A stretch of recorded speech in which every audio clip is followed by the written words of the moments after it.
జగదాత్రి నిజం చెప్పమని నిషిని ఇబ్బంది పెడుతుంది. నిషి మాత్రం ఎట్టి పరిస్థితుల్లో నా కడుపు విషయం బయటపడితే అందరూ కలిసి నానా మాటలు అంటారని చెప్పేసి కంగారు పడుతుంది. ఈలోపు దాని దగ్గర నుంచి ఎలాగైనా తప్పించుకోవాలని చెప్పేసి ఈ విధంగా అనుకుంటుండగా రాగిని వెంటనే అసలు ఇంత అబద్ధం ఆడాల్సిన అవసరం ఏముందని చెప్పేసి అంటుంది. అది ఇంట్లో పనులు చేయిస్తుంది కాబట్టి ఇలా చేశాం.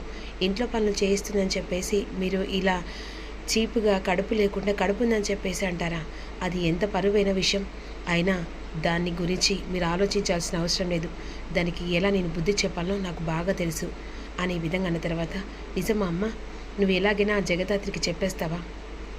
కౌశిక్కి వదిన ముంగట అందరి ముంగట ఈ నిజం చెప్తే ఆ తర్వాత వదిన రియాక్షన్కి నేను తట్టుకోలేను అనే విధంగా కంగారు పడుతూ ఉంటుంది నిషి. ఎట్టి పరిస్థితుల్లో ఆ జగదాత్రి నిజాన్ని బయట పెట్టకుండా చేద్దాం అనే విధంగా అన్న తర్వాత వెంటనే ఫంక్షన్ స్టార్ట్ అవుతుంది. జగదాత్రికి ఎదురు వెళ్ళి వెంటనే తాతయ్య దగ్గర సాక్షులు తీసుకొని తాతయ్యని తీసుకొని వస్తారు. ఆ సమయంలో ఇక ఓన్లీ ఫంక్షన్ స్టార్ట్ అవుతుంటుంది. సురేష్ని పిలిపిస్తుంది జగదాత్రి. సురేష్ కూడా ఇంటికి వచ్చిన తర్వాత అదే సమయానికి వైజయంతి కనీసం మర్యాద చేయకుండా మాట్లాడుతూ ఉంటుంది. అప్పుడు వెంటనే దాత్రి, ఈ ఇంటికి అల్లుడు, కనీసం మర్యాద ఇవ్వకుండా పర్లేదు కానీ అవమానించాల్సిన అవసరం లేదు అత్తయ్య అనే విధంగా అన్న తర్వాత, భార్య బిడ్డ అని ప్రేమ ఉంటే ఇలా రాకపోకలతోనే అక్కడికి ఆపు చేసేవాళ్ళు కాదు కదమ్మీ. భర్త భార్య అని ఒక మూడుముల బంధంతో ఎప్పుడు పడితే అప్పుడు ఉరికి రావడానికి అత్తారిల్లా లేకపోతే అని ఏదో అనబోతుండగా, అత్తయ్య గారు ఇప్పుడు ఫంక్షన్ జరుగుతుంది, ఇందులో రాద్దంతా చేసి గొడవ పడాల్సిన అవసరం లేదు కదా. ఏందమ్మీ, నా నోరు చూస్తే నీకు గొడవ పడ్డట్టుగా అనిపిస్తుందా ఏంది? పిన్ని ప్లీజ్ పిన్ని, గెస్టులు ఉన్నారు, ఇప్పుడు ఏదో గొడవ చేయాలని చెప్పేసి నాకు. ఏందమ్మా నువ్వు కూడా గట్టే మాట్లాడుతున్నావు? గొడవ చేయడానికి అంటున్నానే ఏంచి? నీ బాధ చూసి నేను నీ తరపున మాట్లాడుతుంటే ఎప్పుడు చూసినా అందరూ కలిసి నానా మాటలు అన్నాడు తప్ప ఇంకైనా పడుందా? అత్తయ్య నీకేం అవసరం అని మాట్లాడుతున్నారు? ఆయన వస్తాండ్రా పోతాంటాడు, వదిలేక లేని బాధ మనకెందుకు, అవసరమా అనే విధంగా అంటుండగా, నిషి నోటికి వచ్చినట్టు మాట్లాడకు. ఏంటి ఎక్కువ మాట్లాడుతున్నాను, నా కూతురు మించది అని వెంటనే రేఖ అంటుంది. ప్లీజ్ గెస్టులు ఉన్నారు, అందరు మనల్ని చూస్తున్నారు, దయచేసి అర్థం చేసుకోండి అని కౌశిక్ అంటుంది.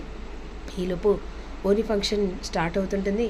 ఈలోపు కాసేపట్లో కేదార్ ఇంటి వారసుడు అని చెప్పేసి ప్రకటించడానికి సుధాకర్ నిర్ణయించుకుంటాడు.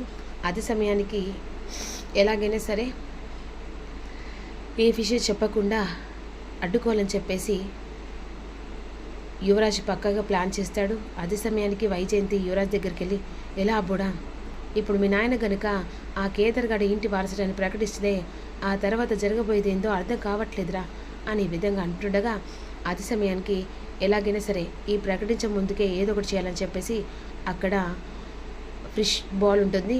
ఆ బాల్ని వెంటనే ఇక నేలకు విసిరి కొట్టే సమయంలో అక్కడ కేదార్ తాతయ్య ఉంటాడు. తాతయ్య అని చెప్పేసి వెనక్కి తిరిగి పిలిచేసరికి ఒక్కసారి వెనక్కి తిరిగిన ఇక తాతయ్యకు కనీసం ఒక్క నిమిషంతో పాటుగా తన తల పగిలే సమయానికి ఇక బాల్ కింద పడిపోతుంది. అందరూ షాకింగ్గా పైకి చూసేసరికి యువరాజ్ని చూసి అందరూ షాక్ అయిపోతారు. ఏం చేస్తున్నావు యువరాజ్, పిచ్చిగాని పట్టిందని చెప్పేసి కౌశికి అంటుంది. అవునక్క, పిచ్చి పట్టింది. ఈ కేదరగాడు ఇంటి వారసుడని నువ్వు నిజం చెప్తే ప్రతి ఒక్కరికి తెలుస్తుంది కదా, అందుకే పిచ్చి పట్టింది. వీడి ఎట్టి పరిస్థితుల్లో ఇంటికి వారసుడిగా పెద్ద కొడుకుగా ప్రకటించడానికి వీల్లేదు అని విధంగా అంటుండగా, నువ్వు ఎన్ని చెప్పినా ఇది నిజమే. కేదార్ ఇంటి వారసుడు, పెద్ద కొడుకుగా ప్రకటించాల్సిందే, పిచ్చి పిచ్చి వేషాలు వేయకు అని చెప్పేసి ఇక కౌశికి వార్నింగ్ ఇస్తుంది. నా మనవన్ని ఇంటికి వారసుని చేయకపోయినా పర్లేదు కానీ వానికంటే ఒక కుటుంబం ఉంటే చాలు, కోట్లకు అదిపట్టిన మనవడు అని చెప్పేసి ఇక కేదార్ తాతయ్య అంటాడు. ఇప్పుడు ఈ నిమిషంలో నువ్వు నన్ను చంపాల్సిన పనేంటి? సాక్ష్యాలు తీసుకొచ్చానని కదా. ఇప్పుడు నేను రెడ్ హ్యాండెడ్గా పోలీసులో పట్టిస్తే నీ వల్ల నాకు ప్రాణగండం ఉందని చెప్పేసి పోలీసులకు అప్పచెప్తే ఆ పరిస్థితి ఏంటి? జైలు ఊచలు లెక్క పెట్టుకుంటూ ఉండేవాడిని కదా అని విధంగా వార్నింగ్ ఇస్తాడు. అరక్షణం పట్టదు నీ మీద పోలీస్ కంప్లైంట్ ఇచ్చి నేను ఊచలు లెక్క పెట్టడానికి అని వెంటనే పోలీసులకు ఫోన్ చేస్తుండగా, ప్లీజ్ తాతయ్య గారు ఇప్పుడు గొడవ పడాల్సిన అవసరం లేదు, ఫంక్షన్ ఆగిపోతుంది, దయచేసి నన్ను అర్థం చేసుకోండి అని ఈ విధంగా జగదాత్రి అంటూ ఉంటుంది. అప్పుడు వెంటనే ఇక కేదార్, అవును తాతయ్య, ఇప్పుడు ఓన్లీ ఫంక్షన్ ఉంది, గెస్టులు అందరూ వచ్చారు, ఇప్పుడు పెద్ద గొడవ జరుగుతుంది అని చెప్పేసి ఈ విధంగా అన్న తర్వాత నా మనవడు మనవరాలు బట్టి ఈరోజు నువ్వు బ్రతికిపోయారా, లేకుంటే ఈ పాటికి నువ్వు ఊచలు ఎక్కువ పట్టుకునేవాడివి. నువ్వు ఎన్ని కథలు చేసినా ఎన్ని ఇద్దలు పడినా కూడా వీడు కేదారు వజ్రపాటి వారసుడే అని చెప్పేసి కేదార్ తాతయ్య అంటాడు. ఈలోపు ఓని ఫంక్షన్ అయిపోతుంటుంది, అందరు గెస్టులు వస్తూ ఉంటారు. మరోవైపేమో నిషి కడుపు విషయం అందరికీ బయటపడాలని చెప్పేసి జగదాత్రి అనుకుంటుంటుంది. ఇక వెంటనే కేదార్ సుధాకర్ పిలుస్తాడు. సుధాకర్ వెంటనే అందరికి వచ్చిన గెస్టులందరికీ వజ్రపాటి కేదార్ ఇక నా పెద్ద కొడుకు అని చెప్పేసి అనౌన్స్ చేసరికి ఇక్కడ నిషి, యువరాజ్, వైజయంతి అందరి గుండెలు పగిలిపోతాయి. ఇలా ఫంక్షన్ జరిగిపోతుంది. ఇక కేదార్కి పెద్ద కొడుకు పేరు వస్తుంది. ఈలోపు వెంటనే కేదార్, జగదాత్రి సంతోషపడుతుంటారు. ఓని ఫంక్షన్ జరిగిపోతుంది. అందరు గెస్టులందరూ భోజనం చేసి వెళ్ళిన తర్వాత వెంటనే జగదాత్రి కేదార్ బ్యాగులు తీసుకొచ్చి విసిరి కొడతాడు యువరాజ్. వెంటనే షాకింగ్ అందరూ చూస్తూ ఉంటారు. ఆ సమయంలో ఏం చేస్తున్నావు అని చెప్పేసి ఈ విధంగా కౌశికి అంటూ ఉంటుంది. వీళ్ళకి ఇంట్లో స్థానం లేదు, ఇప్పుడు నా పరువు తీశారు, అంతేకాకుండా వీడు పెద్ద కొడుకు అందరికీ ప్రకటించారు, అందుకే వీడికి స్థానం లేదు. అవునా, సరే మాకు స్థానం లేదు కదా, మీరు చేసిన మంచి పనులేంటో ఇప్పుడు వదినకు చెప్తాను. వదిన నిషి కడుపుతో ఉందని చెప్పేసి అంది కదా. అవును, తను కడుపుతో ఉంది కదా జగదాత్రి. లేదు వదిన, అంతా అబద్ధం, తను కడుపు లేదు, ఏం లేదు, కావాలని ఇంట్లో వాళ్ళందరినీ మోసం చేసింది వదిన అనేసరికి ఒక్కసారి షాక్ అయిపోతుంది. ఏం మాట్లాడుతున్నావు? నిషికి కడుపు లేకపోవడం ఏంటి? తను ప్రెగ్నెన్సీ కదా, డాక్టర్ కూడా ఆ రిపోర్ట్లు ఇచ్చారు కదా.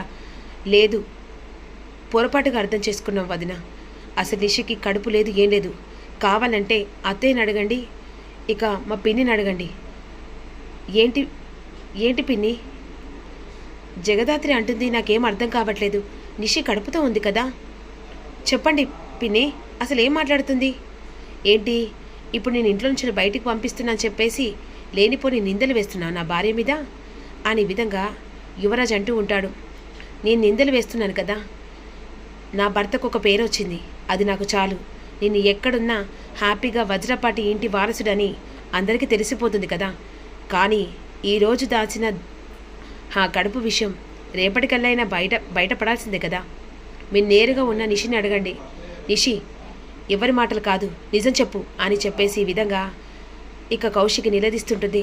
వదిన, అది నిషి, ఇది పరువు విషయం, నేను ప్రతి ఒక్కరికి చెప్పుకున్నాం, నిజం చెప్తావా లేదా అని వెన్సరికి వెంటనే నిషి, లేదు వదిన, నేను ప్రెగ్నెన్సీ కాదేసరికి కోపంతో నిషి చెంప పగలకొడుతుంది. ఛీ, అసలు ఇంత నీచంగా ఎలా మాట్లాడుతున్నావు? కడుపుతో ఉన్నానని నమ్మించి మోసం చేసావు. అంతేకాకుండా అందరికీ, ప్రతి ఒక్కరికి, స్టాఫ్కి, ఇక పార్ట్నర్షిప్లు అందరికీ మా ఇంటికి వారసు రాబోతున్నాడు అని చెప్పేసి అందరినీ చెప్పావు. ఇక్కడ మమ్మల్ని చాతగాని వాళ్ళని చేసావా, లేకపోతే నీ ఇష్టంగా ఆడుకునడానికి చేసావా? అది కాదమ్మి, ఆ రోజు పని ఏంటి? అవును వదిన, ఆ రోజు ఇంట్లో పని వల్ల వాళ్ళు అబద్ధం ఆడాల్సిన నాటకాన్ని తెరదించారు. కావాలని అస్త్రాన్ని ఉపయోగించినట్టుగా కడుపు అస్త్రాన్ని ఉపయోగించారు. ఏ జగదాత్రి కేదార్, అసలు మీకు సంబంధం లేని విషయం, ఇంట్లో నుంచి వెళ్ళిపోండి.